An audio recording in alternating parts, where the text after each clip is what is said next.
भगवान नाम स्मरण होता रहे, किसी भी परिस्थिति में क्यों स्मरण ना हो, हर जो परिस्थिति आए क्यों, क्योंकि भगवान नाम ही कलयुग में सबसे बड़ा अगर कुछ है तो वो सिर्फ और सिर्फ कलयुग नाम ही है।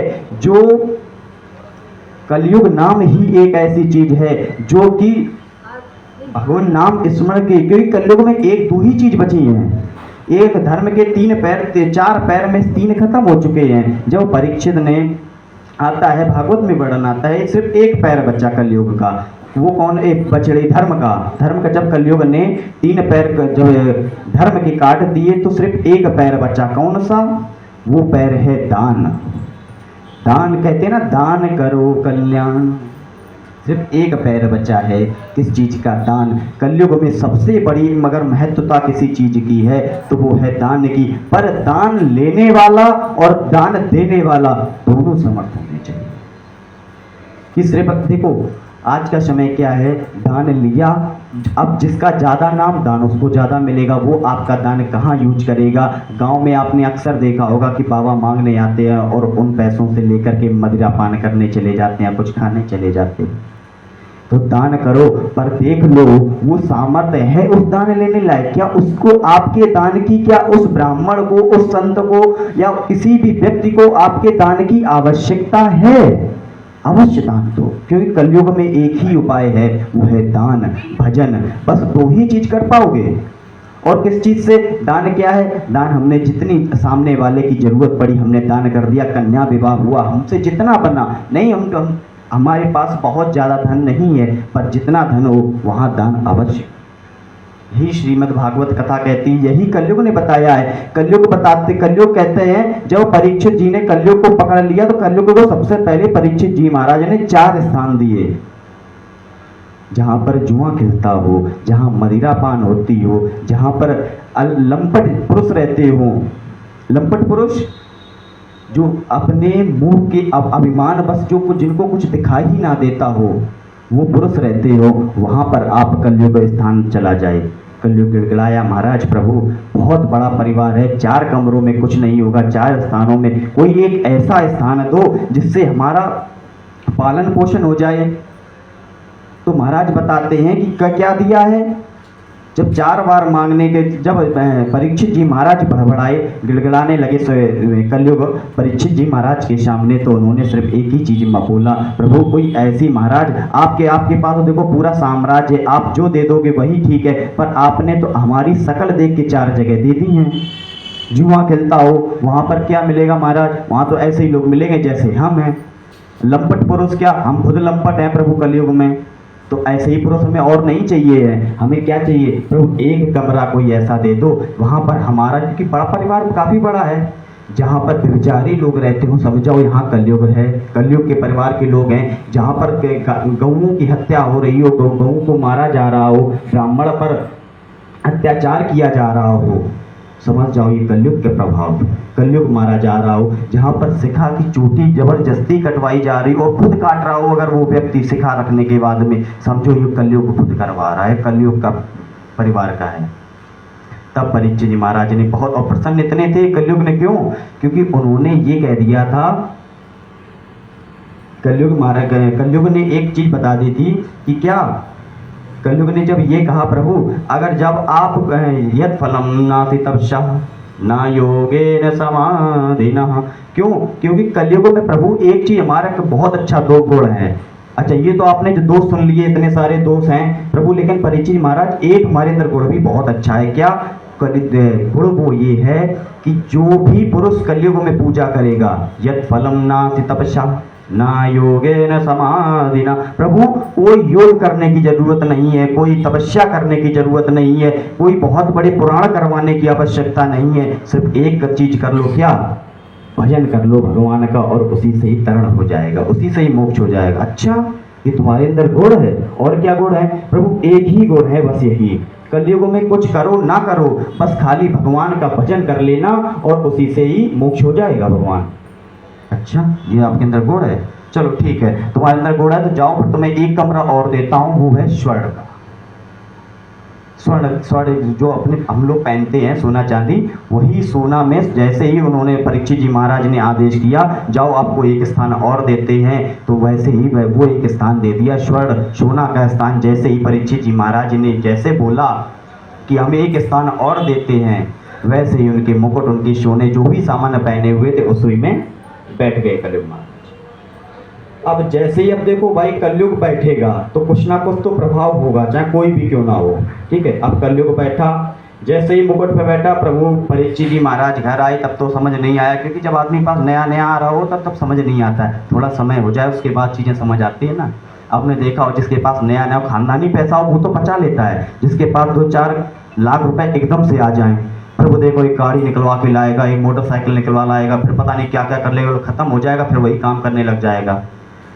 तो जब नई नई चीज़ आती है तो समझ नहीं आता। कलयुग अब परीक्षित जी महाराज कोई इतना नहीं सोचा परीक्षित जी महाराज ने कि जो हमने ये स्वर्ण का दिया है ये हमारे मुकुट पे पहले बैठेगा, भैया हम भी स्वर्ण का ही पहने हैं, ये भूल गए परीक्षित जी महाराज आज। और ये करने के बाद जब दूसरे दिन एक बार परीक्षित जी जब महाराज जब पहुंचे कहाँ पर, जंगल में शिकार खेलने के लिए आज पहुंचे हैं, वहां पर कई बार जब शिकार किया, शेर मारे, अनेक लोगों को मारा, जीवों को मारा है।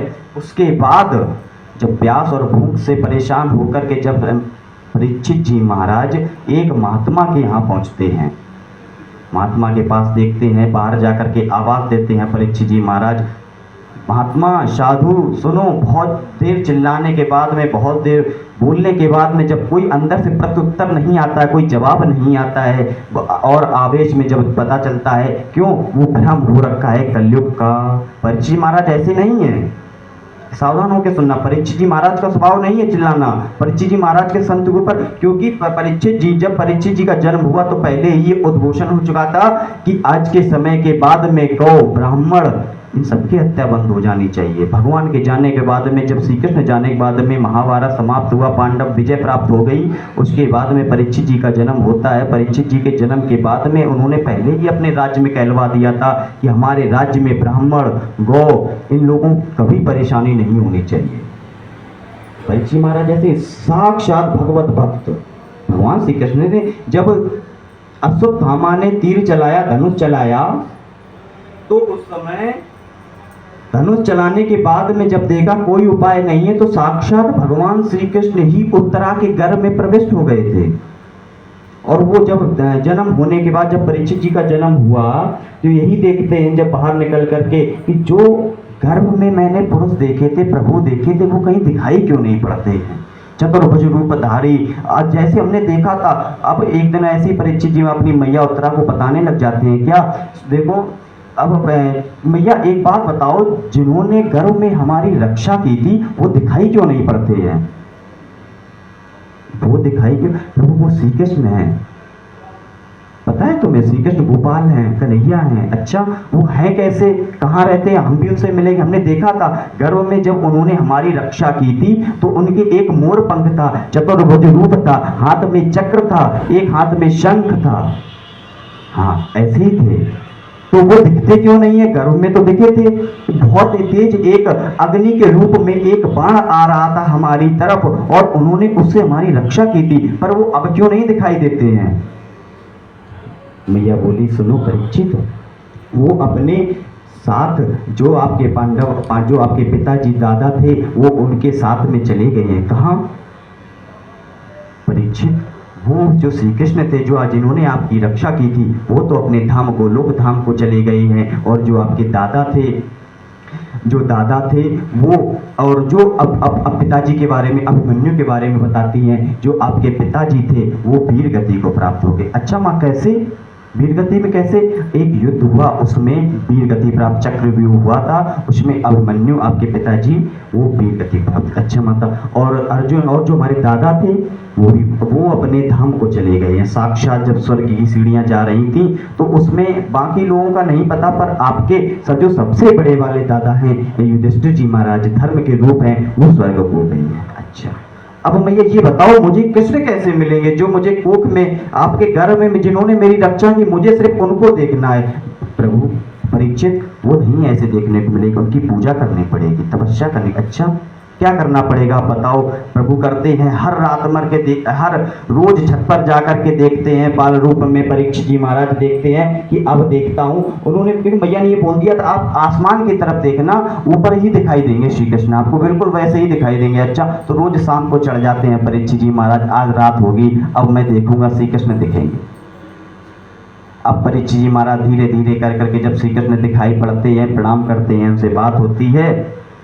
उसके बाद जब परीक्षित जी आगे बढ़ करके ये सब कलयुग का होता है। अब जब महात्मा जी के कक्ष में जब वहां पर किसी ने कोई आवाज नहीं दी तो अंदर आवेश में जाकर के, गुस्सा में जाकर के देखा ये कौन आलसी बैठा है, समाधि लिए, ऐसा सोच रहा है कि राजा और पता नहीं है कि राजा ईश्वर का रूप होता है, ईश्वर का अंश होता है। पर ऐसा कुछ नहीं सोचने पर ये सब सोचते रहे और महात्मा जो थे वो अपने समाधि में स्थानगत होकर के अपनी तपस्या करते रहे।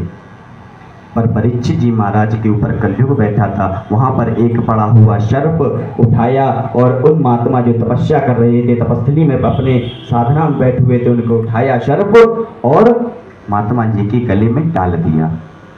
अब महात्मा तो तपस्वी थे, बढ़िया साधु संत थे, उनके क्या पता, उन्हें कोई मतलब ही नहीं था किसी से।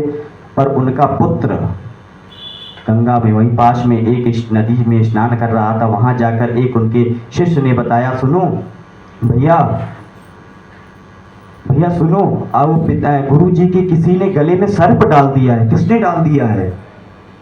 अगर ये श्रृंगी महाराज को पता चल जाता, श्रृंगी जी को, उनका पुत्र जो महात्मा जी थे उनका पुत्र का नाम था श्रृंगी ऋषि, श्रृंगी जी को ये पता चल जाता कि नहीं राजा परीक्षित ने डाला है, तो पता है राजा परीक्षित कितने अच्छे हैं, कितने स्वाभाविक हैं और उन्होंने कितनी सेवा की है साधु संतों की, पर भूल गए, पता नहीं, यही नहीं पता किसने डाला है। शिष्य ने यही खबर दी कि पता नहीं कोई आया और किसी ने गुरुदेव के गले में आकर के एक मरा हुआ सर्प डाल दिया है। अब श्रृंगी गुस्सा में आकर के श्राप दे दिया कि जिस भी व्यक्ति ने मेरे पिताजी के गले में सर्प डाला है उनके आज से 7वें दिन मृत्यु हो जाएगी। अब परीक्षित जी महाराज अपने वहां से गुस्सा होकर के वहां से तो निकल गए परीक्षित जी महाराज, वहां ना उन्होंने कुछ देखा ना सुना। अब श्रृंगी महाराज ने वहीं से श्राप दे दिया, वहां से श्रृंगी महाराज के द्वारा से एक शिष्य पठवाया गया राजा के महल में परीक्षित जी के यहाँ पर। वहां पर उन्होंने बताया, सुनो आपको एक श्रृंगी जी महाराज ने आपको श्राप दे दिया है। क्यों? क्योंकि आपने उनके पिताजी के गले में सर्प डाल दिया था। अब उन महात्मा जी की जब तपस्या खत्म हुई, विश्राम हुआ, तब उन्होंने पता किया कि सर्प किसने डाला। जब पता चला राजा परीक्षित ने डाला है तो मना किया, पुत्र को समझाइए तुमने क्या किया, इतने बड़े इतने अच्छे राजा जो भगवत भक्त होकर के अर्जुन की कुलाधिका हैं, अर्जुन साक्षात श्री कृष्ण के सारथी, जो जिसका कृष्ण सारथी हो वो अर्जुन, ऐसे कुल में परीक्षित जन्मा हुआ भगवत भक्त, उसको तुमने ये श्राप दे दिया कि 7 दिन में तुम्हारी मृत्यु हो जाएगी। अब जब महाराज से उन महात्मा ने घर पे पठवा करके चेला को बतलवाया कि एक बार पता तो वहां पर पहुंचवा दें कि जो तुमने श्राप दिया है कोई ऐसा विधान कर ले जिससे परीक्षित का मोक्ष हो जाए।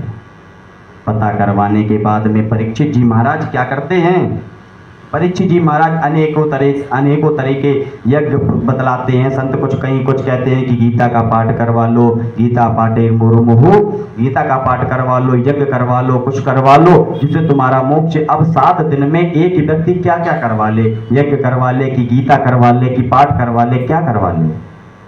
अब परीक्षित जी महाराज वहां पर बैठ करके अनेकों ऋषियों के बीच में जब बैठते हैं तो पता चलता है, सुनो परीक्षित जी महाराज एक काम करो, ये कर लो कि वहां पर भागवत की कथा सुन लो। अच्छा, उसका विधान क्या है? वो सब एक 7 दिवस की श्रीमद् भागवत की कथा, वो अगर आप श्रवण कर लेंगे उससे आपका उद्धार हो जाएगा। अच्छा, कौन सुनाएगा? उसी समय सुखदेव जी महाराज का आगमन होता है।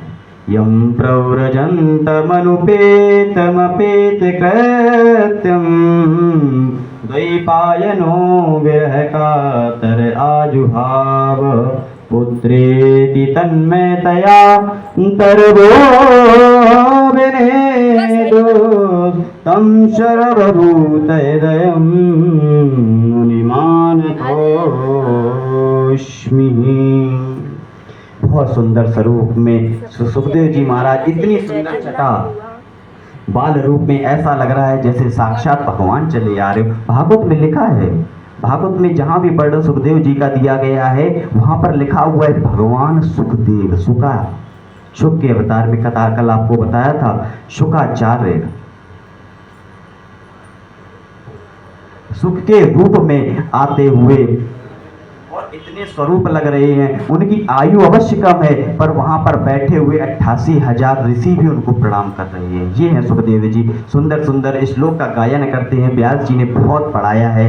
बरहा पीडम नटवर वपुः कर्णयो कर्णकारम, ऐसे सुंदर सुंदर श्लोकों का जब गायन करते हैं तो सुखदेव जी महाराज ऐसे लगते हैं साक्षात श्री कृष्ण खुद की अपने खुद के बारे में बता रहे हों।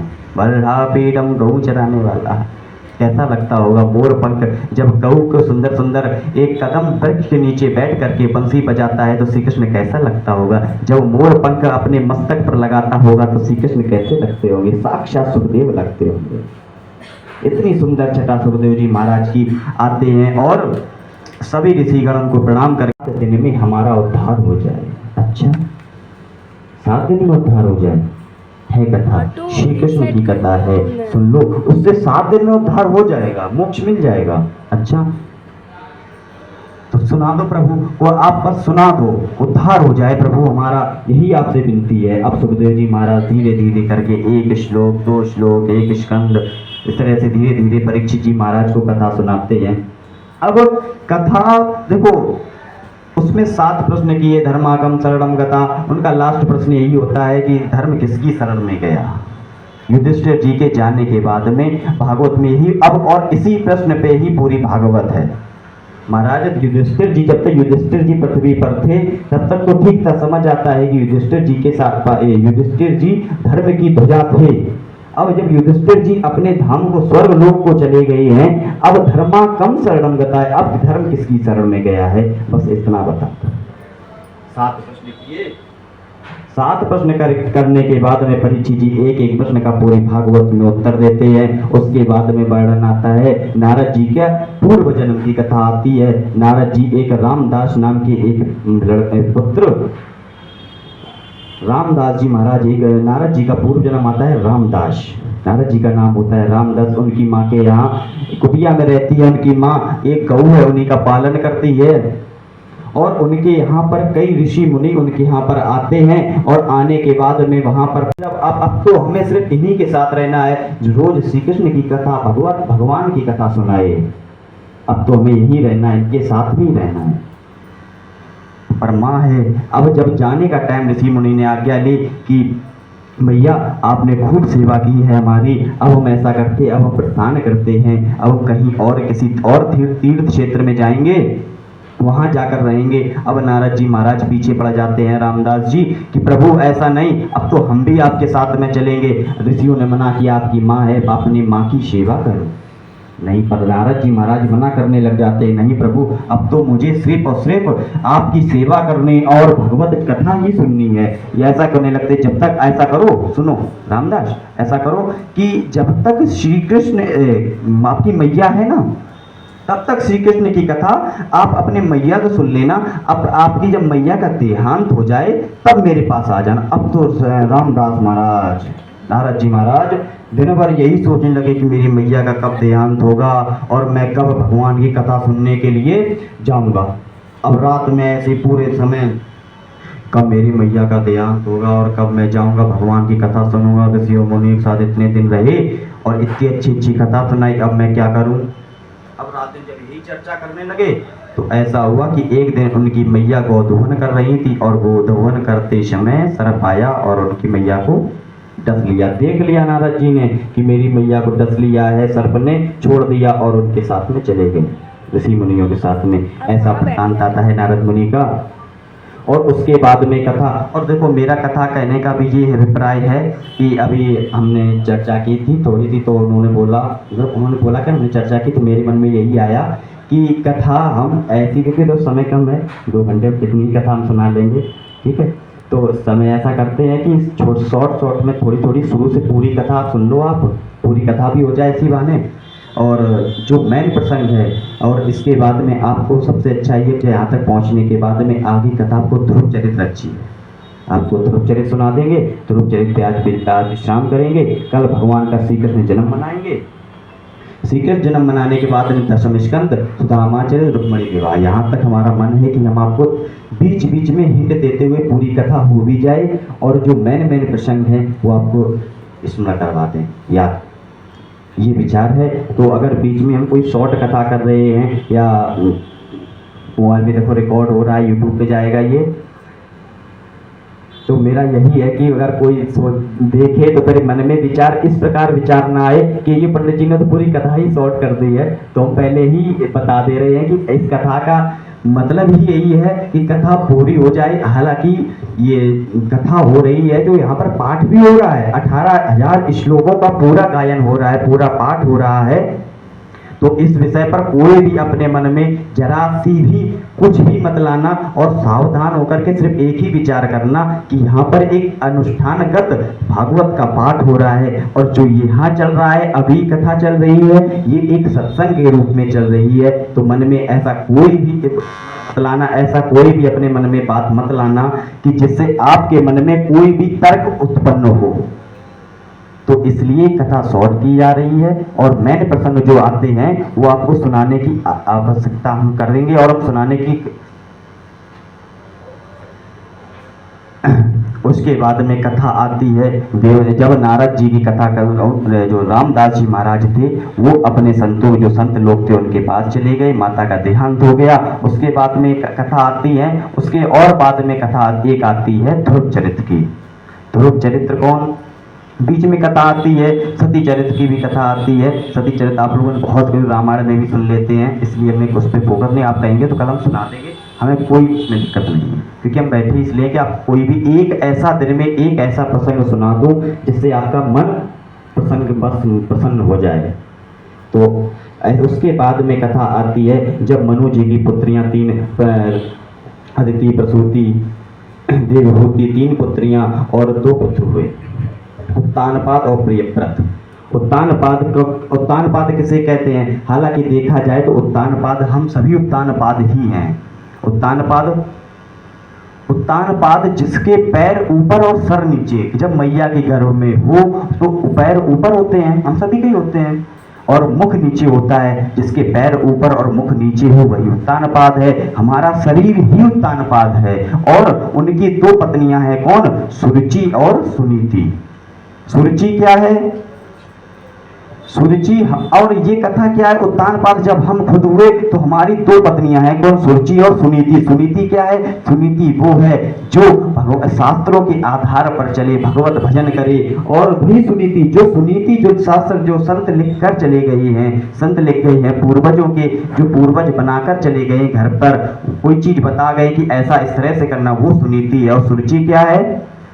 सुरुचि है मनमानी करने वाली, जो जगत अपने संसार को देख करके चले। संसार में ये हो रहा है, संसार में आज उन्होंने इतना बड़ा भंडारा करवाया है तो हम उससे दुगना भंडारा करवाएंगे। क्यों? उनका नाम कम हुआ, हम अपना नाम ज्यादा करवा लेंगे। ये सुरुचि है जो अपने नाम अभिनय बस अभिनय मैं हो जाए, जिसमें मैं हो वो सुरुचि है, और जिसमें सब हो वही सुनीति है।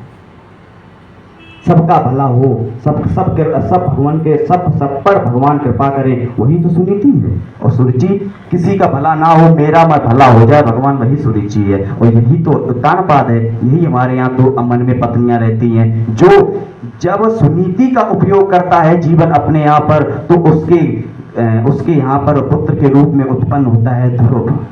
ध्रुव जैसा भगवान का भजन करने वाला भक्त पैदा होता है। और जो मनमानी करता है उसके यहाँ पर कौन उत्पन्न होता है? उत्तम। उस समय तो उत्तम होता है सब कुछ, पर भविष्य का कोई नहीं पता। और जिसके यहाँ ध्रुव पैदा हो जाता हो, साक्षात ध्रुव पैदा हो जाता हो, साक्षात जिनके यहाँ पर, उनका तो जीवन बदल जाता है। ये ध्रुव है, सुनीति और सुरुचि है। यही 2 सुरुचि हैं, यही सुनीति हमारे जीवन में है। हमारी भी 2 पत्नियां हैं। हम जब भगवान का भजन करते हुए, भगवान का पालन, जो भगवान ने गीता में कहा है, जो भगवान ने भागवत में कहा है, जो महाभारत में भगवान ने अर्जुन को सुनाया, गीता वही तो जो उसके आधार पर चलेगा, उसके यहाँ पर 101% अगर कोई जन्म लेगा वो होगा ध्रुव, और जो अपनी मनमानी से करेगा उसके यहाँ पुत्र होगा उत्तम। अब महाराज कथा आती है कि सुरुचि और सुनीति दो पत्नियां, जब ध्रुव जी को कोई बच्चे, इनके सुनीति मैया को जब कोई पुत्र नहीं हो रहा था तो उत्तानपाद ने दूसरा विवाह कर लिया सुरुचि का। सुरुचि के से उत्पन्न हुआ उत्तम। अब जब पुत्र उत्पन्न हो गया सुरुचि के गर्भ से, तो उन्होंने सुनीति को घर से निकाल दिया। यही होता है जब मनमानी होने लगती है तो अपने अंदर बैठी हुई सुनीति घर से अपने घर जो आत्मा है उससे निकाल के फेंक दी जाती है, और जीवन में सिर्फ वही रह जाता है सुरुचि नाम का। जो आज के संसार में मनमानी चल रही है वही रह जाता है, सुनीति करके निकाल देती है। भगवान बैठे हैं, ये सुनीति है। यहाँ पर हमने किसी और की तस्वीर लगा ली, संसार भौतिक किसी बॉलीवुड एक्टरों की लगा दी, यही तो सुरुचि है। जब भगवान को निकाल करके बाहर करने लग जाएं और सुरुचि को बाहर लाने लग जाएं तो यही जीवन में होता है। इसीलिए ध्रुव महाराज पैदा होते हैं कब? जब ये आते हैं, और जब ये आते हैं तो उत्तम, उस समय तो उत्तम होता है पर उससे कोई मतलब नहीं होता है। उत्तम क्या होगा? उत्तम समय के लिए होता है, उत्तम एक क्षण होता है। हमने ये किया अत्युत्तम। ध्रुव कब होता है? जो जीवन पर्यंत आसमान में चमकता रहे, ध्रुव तारा बनकर चमकता रहे, ये ध्रुव होता है।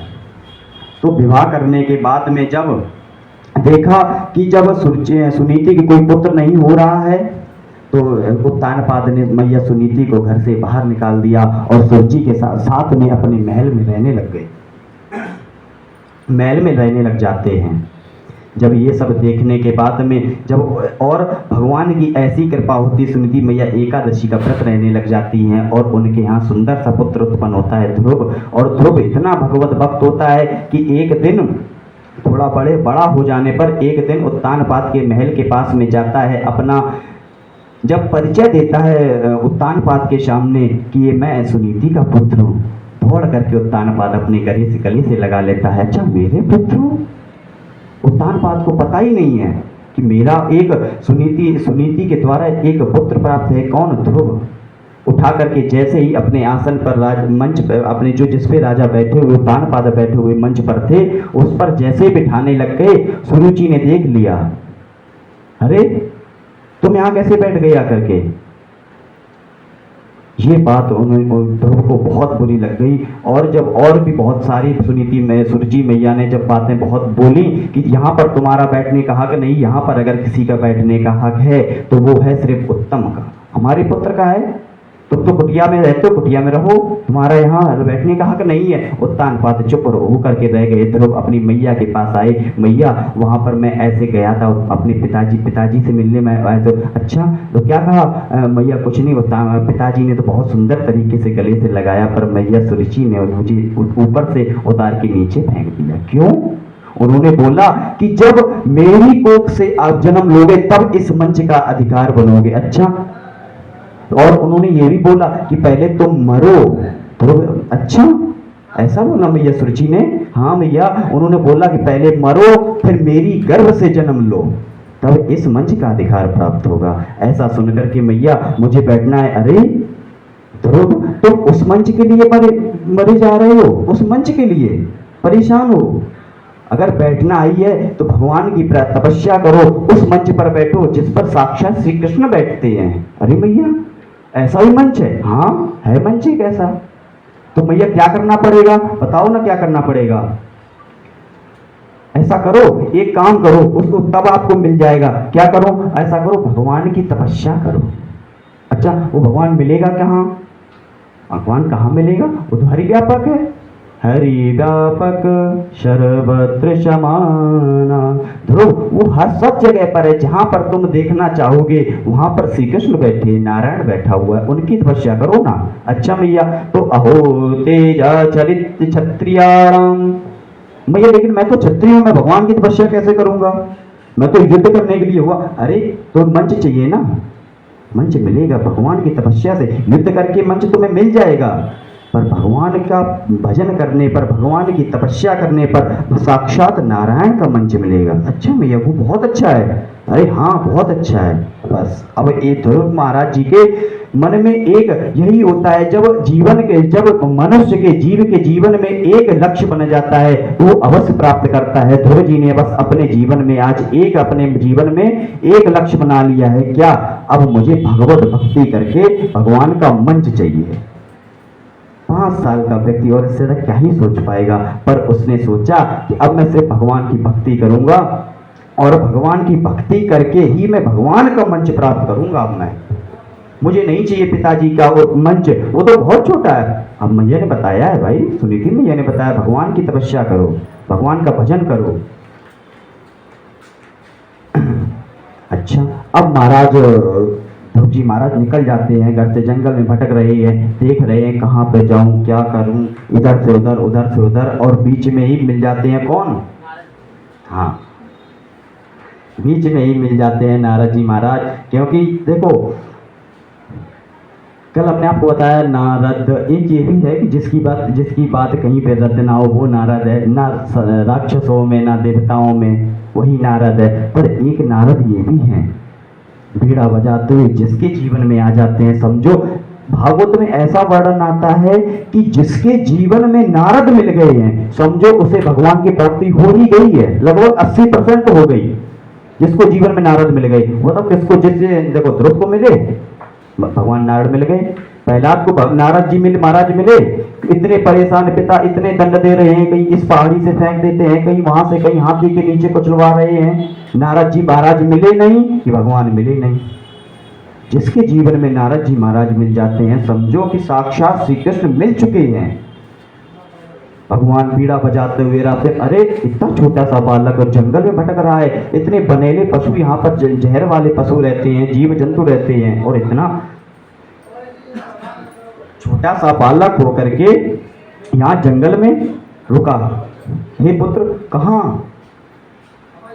अब ध्रुव जी महाराज के मन में तो एक ही लग, मुझे तो भगवान की प्रार्थना करनी, वो देखने ही नहीं चाहते किसी को। ध्रुव जी महाराज, अरे कहीं नहीं, मैं भगवान को ढूंढने जा रहा हूँ। कहाँ ढूंढने जाओगे? अरे मैया ने बोला है कि वो हरि व्यापक हैं, कहीं भी मिल जाएंगे।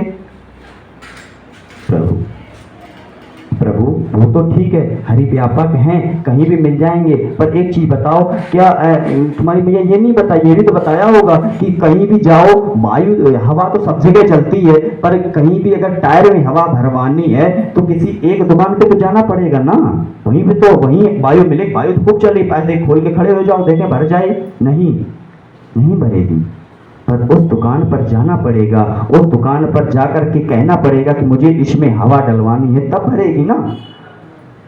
इसी प्रकार नारद जी ने ध्रुव जी महाराज को बहुत समझाया कि नहीं, परीक्षा ले रहे भाई, देखें तो वक्त मजबूत है कि नहीं, पहले इस परीक्षा ले लेते हैं, कहीं अगर अभी बीच में जाने के बाद में और छोड़ के चला गया तो। इसलिए नारद जी महाराज खूब परीक्षा ले रहे हैं, दबा के खूब परीक्षा लेने के बाद जब देखा ध्रुव जी महाराज को कि नहीं, ये पक्का वक्त है, ये भगवान को प्राप्त ही करेगा। अच्छा, तो एक चीज और बता दो। हाँ, और जल्दी जाने दो ना महाराज। अच्छा, एक चीज और बता दो। अच्छा, ये बताओ, भगवान को ढूंढोगे कैसे? ये तो कुछ बताया नहीं मैया ने, कैसे ढूंढेंगे। बस उन्होंने बोला कि हरि व्यापक हैं, बाहर जंगल में जाना और भगवान मिल जाए, बस उन्होंने इतना। अच्छा, तो एक काम करना, मैं आपको बता देता हूँ, मैं आपको मंत्र दे देता हूँ। क्या? ओम नमो भगवते वासुदेवाय। ऐसा करना, इसका जाप करना, और जब इसका जाप करोगे तो भगवान नारायण मिल जाएंगे। अच्छा, तो एक चीज और पूछ लूँ मैं आपसे, एक चीज और बताओ कि जंगल में जब तुम रहोगे, वहाँ अभी तो घर पर थे तो वहाँ माता आपको भोजन पानी करवा देती, अब जब वहाँ पर जाओगे तुम तो वहाँ पर भोजन कैसे पाओगे? अब महाराज छोटा भाई क्षत्रिय, तो क्षत्रिय में क्रोध तो आता ही है। अब ध्रुव जी महाराज क्षत्रिय होकर के 5 साल का लड़का एकदम, अरे महाराज अब हमें जाने दो कि नहीं? अच्छा महाराज, प्रभु एक आंसर, बस एक ही एक जो छोटा सा उत्तर है इसका दे दो कि जंगल में रहोगे तो खाओगे क्या? एक चीज बताएं नारद बाबा। अब बाबा पे आ गए, अभी तक महाराज पे थे, बाबा पे आ गए। एक चीज बताएं बाबा, आपका शऊर है कि नहीं है? अब नारद भगवान से कह दे कि शऊर है कि नहीं है। क्यों?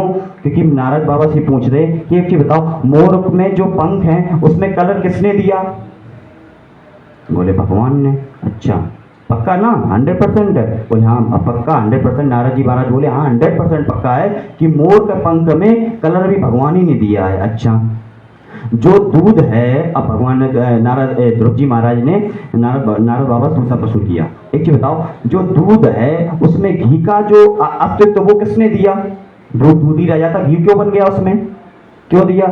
बोले भगवान ने। अच्छा, कन्फर्म ना कि अभी तुम अभी मैं कुछ और पूछोगे पर तुम बदल दोगे ना?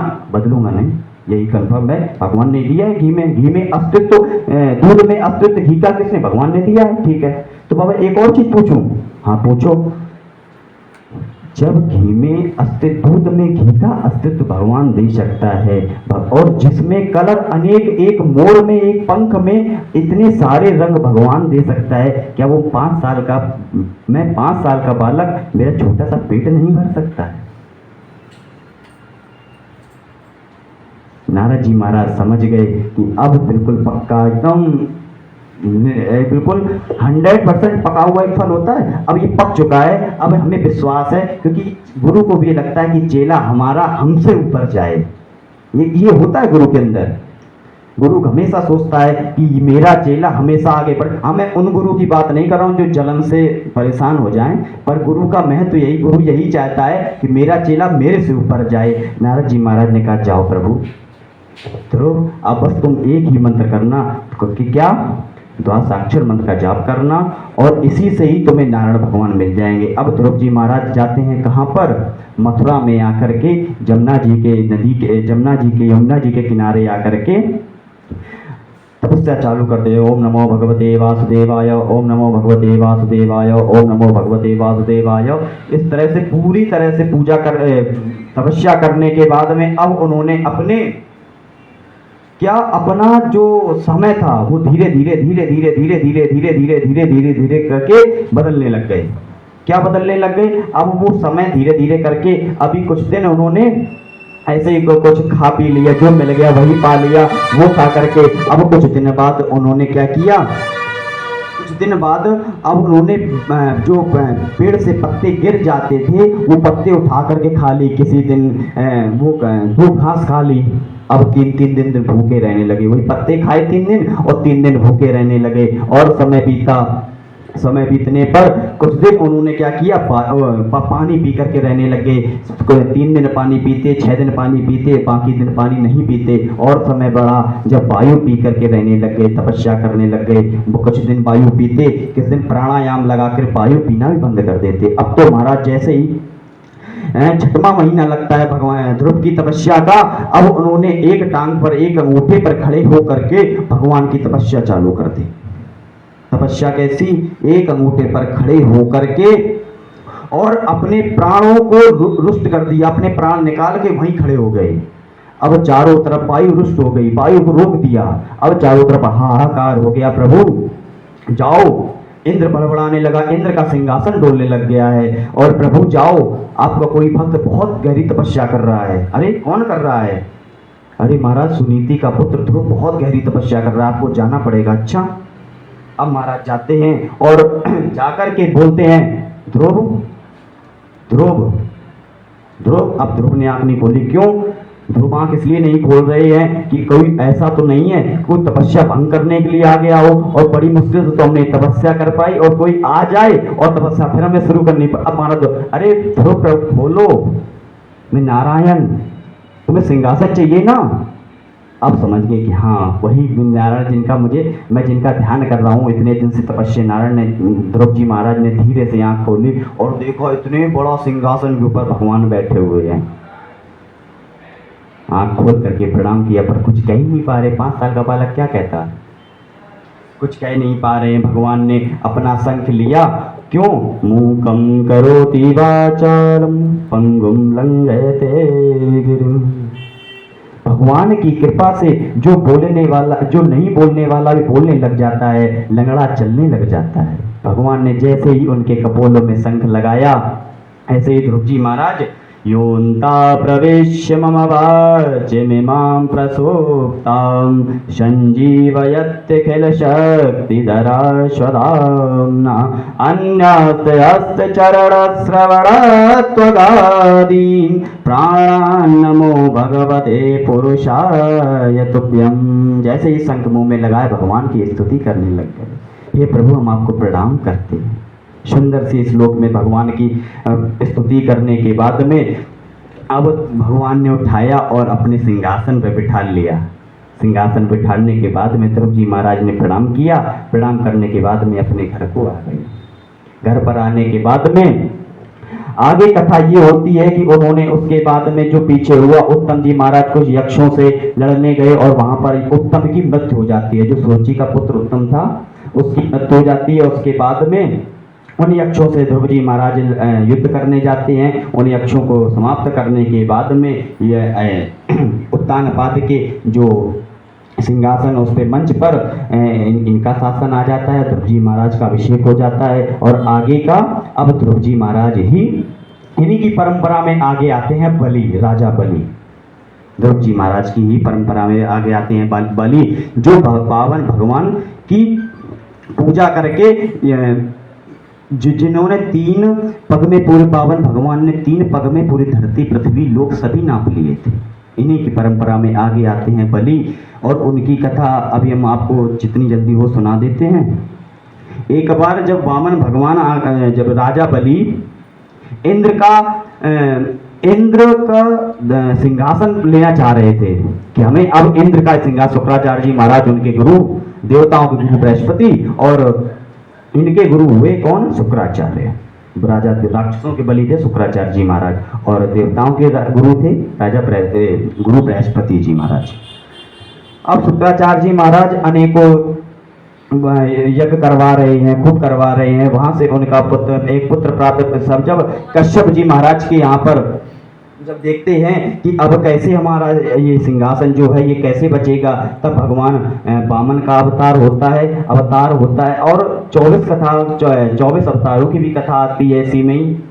इससे पहले 24 अवतारों में कथा 24 थे और इसमें 2 अवतार परिपूर्ण माने गए। पूर्ण अवतार भगवान श्री राम का और भगवान श्री कृष्ण चंद्र का पूर्ण अवतार, और जो अवतार हैं 24 उसमें अंशावतार, कला अवतार, किसी न किसी कारणवश जैसे कोई अवतार लिए, कोई लीला करने, जैसे परा भगवान का अवतार लिया, पृथ्वी को जो पाताल में चली गई थी उस पृथ्वी को ऊपर लाने के लिए अवतार लिया। ऐसे 24 अवतार लिए। 24 अवतार में 2 अवतार भगवान के पूर्ण अवतार हैं, श्री कृष्ण का और भगवान मर्यादा पुरुषोत्तम श्री रामचंद्र जी का। 2 अवतार है जिनकी आज भी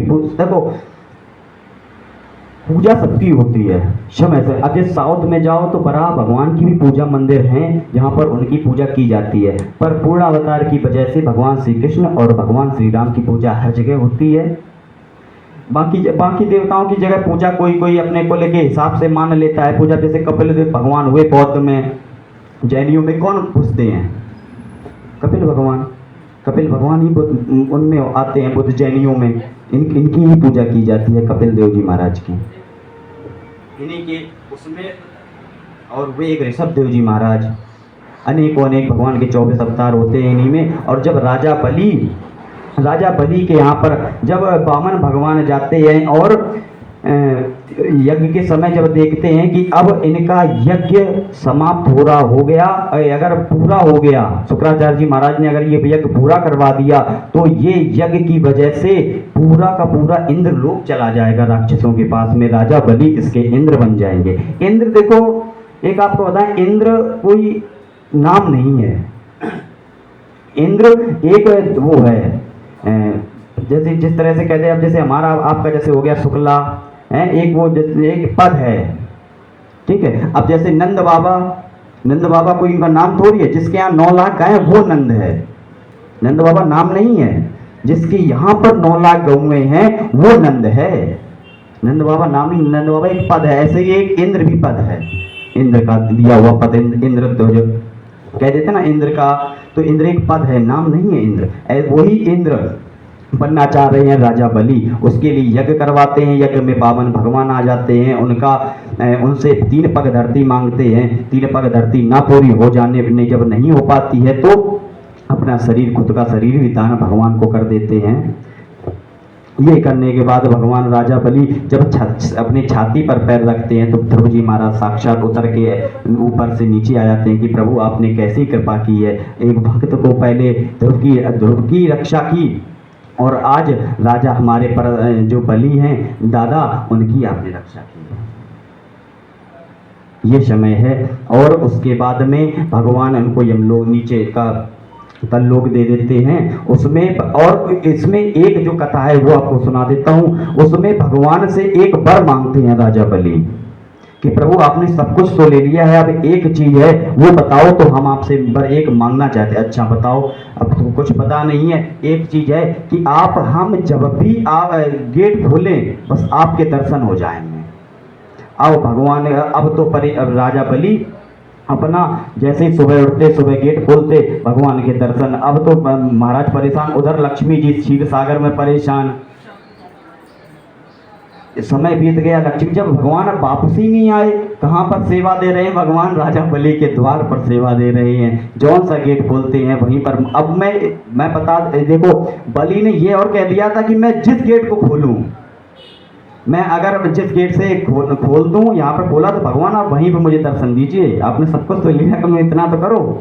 अब महाराज यही सेवा दे रहे हैं उधर से। पर जब लक्ष्मी जी आती हैं बहन के रूप में, राखी बांध करके, एक कलावा धागा बांध करके भगवान को मांग कर ले जाती हैं। ये कथा आती है। उसके बाद में और भी अनेक कथा आती हैं। भगवान का जन्म होता है। अभी तो प्रहलाद चरित आता है। प्रहलाद चरित की कथा हम सोच रहे हैं कि आपको पूर्ण रूप से कल सुनाएं, कि अच्छी कथा है। और अभी तो टाइम है वैसे 5:30 बजे हैं, तो अभी आपको एक सुंदर सा भजन और सुना दें, क्योंकि हम भजन में कम माहिर हैं थोड़ा सा, पर हमारा आज मन है कि मैं एक आपको सुंदर सा एक भजन जरूर सुना देते हैं। बस लेकिन आप लोग साथ देना, क्योंकि साथ देने वाला कोई है नहीं है, तो आप लोग ही साथ देना।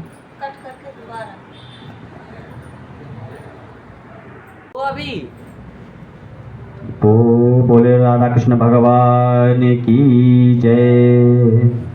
कृपा की न होती जो आदत तुम्हारी, कृपा की न होती जो आदत तुम्हारी, कृपा की न होती जो आदत तुम्हारी, कृपा की न होती जो आदत तुम्हारी, तो सुनी रहती अदालत तुम्हारी, तो सुनी रहती अदालत तुम्हारी, जो सुनी रहती अदालत तुम्हारी, तो सुनी रहती अदालत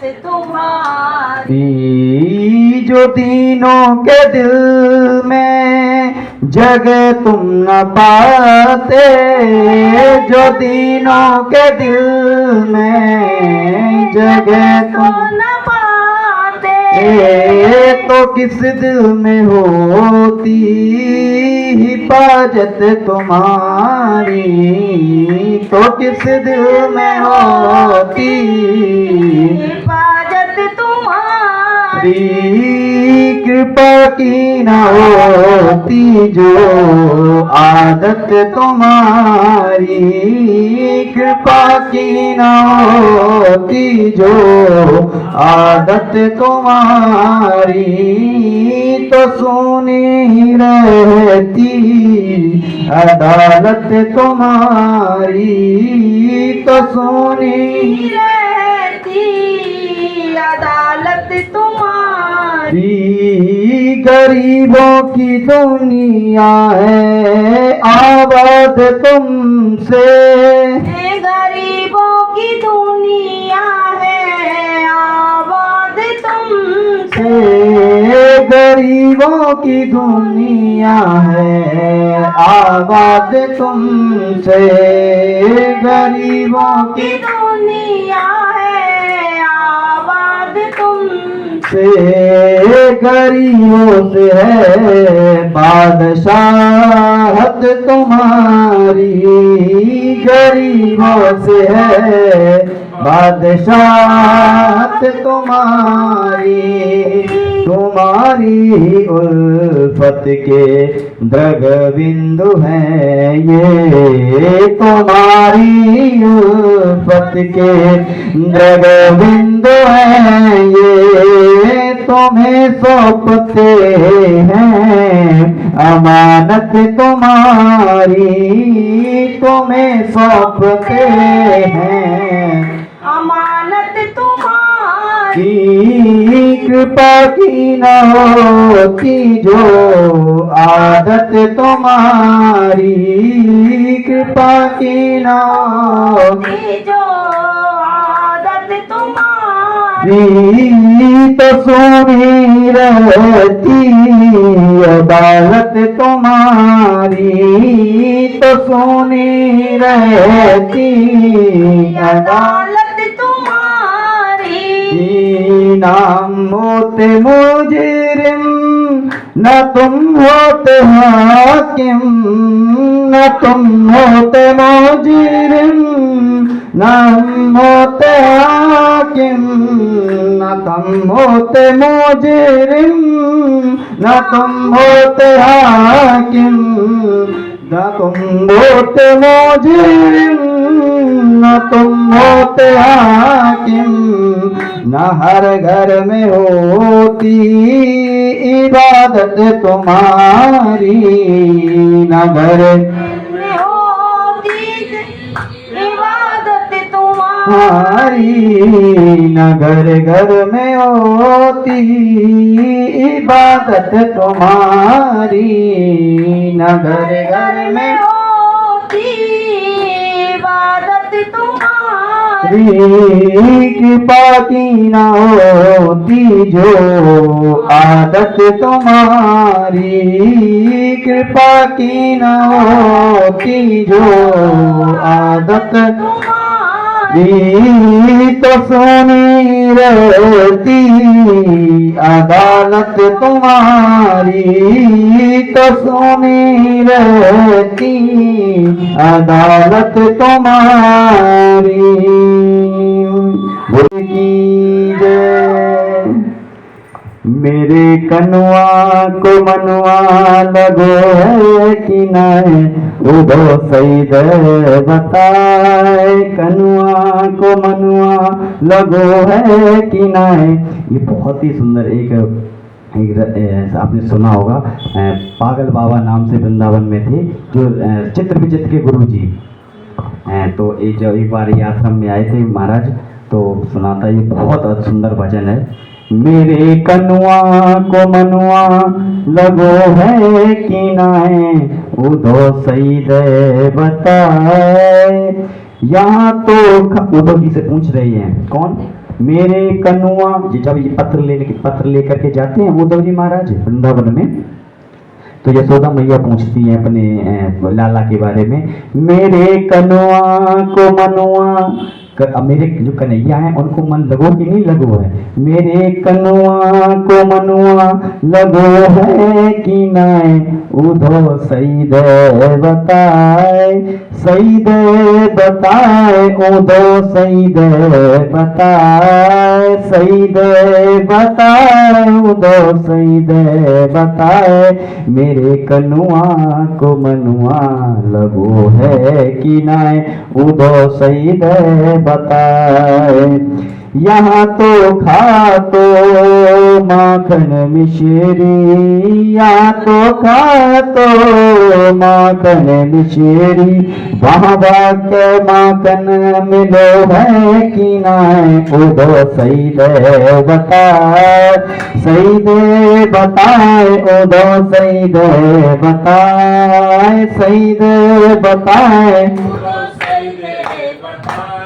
कनुआ को मनुआ लगो है कि नाय उदो सही दे बताए उदो सही दे बताए यहाँ तो ना तो जमुना जी में यहाँ तो ना तो जमुना जी में वाह के जमुना मिली है कि नाय उदो सही दे बताए शहीद बताए उदो शहीद बताए शहीद बताए उदो शहीद बताए मेरे कनुआ को मनुआ लगो है कि ना है उदो शहीद बताए शहीद बताए उदो शहीद बताए शहीद बताए उदो शहीद बताए मेरे कनुआ को मनुआ लगो है कि नाय उदो शहीद बताए बताए शहीद बताए उदो शहीद बताए शहीद बताए उदो शहीद बताए अनुआ को मनुआ लगो है कि नाय उदो शहीद बताए या तो खेलो सब गालन में या तो खेलो सब गालन में वाह के ग्वाले मिले हैं कि नाय उदो शहीद बताए शहीद बताए उदो शहीद बताए शहीद बताए उदो शहीद बताए वाह के ग्वाले मिले हैं कि नाय उदो शहीद बताए कनुआ को मनुआ लगो है कि नाय उदो शहीद बताए मेरे कनुआ को मनुआ लगो है कि नाय शहीद बताए बोलो बाके बिहारी लाल की चक्षो सूर्यो रजायतः सूत्राग्निरजायतः ॐ निरगुं हरिर्गणनं मे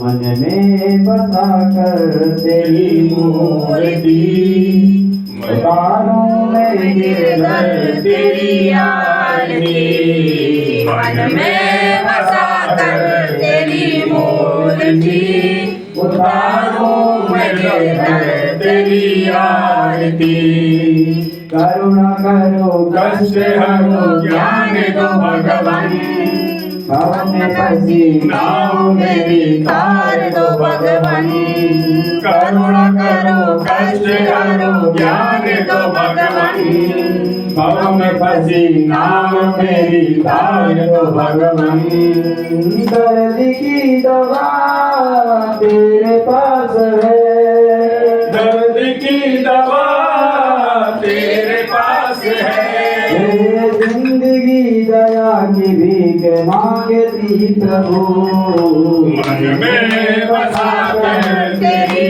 मूर्ति उतारो गिरधर तेरी आरती मांगो तुझसे क्या मैं यही सोचूं भगवान जिंदगी जब तेरे नाम कर दी अर्पण मांगो तुझसे क्या मैं यही सोचूं भगवान जिंदगी जब तेरे नाम कर दी अर्पण सब कुछ तेरा कुछ ना मेरा सब कुछ तेरा कुछ नहीं मेरा चिंता है मुझको प्रभु संसार की मन में बसा कर तेरी मूर्ति उतारो मैं गिरधर तेरी आरती वेद तेरी महिमा गाए संत करे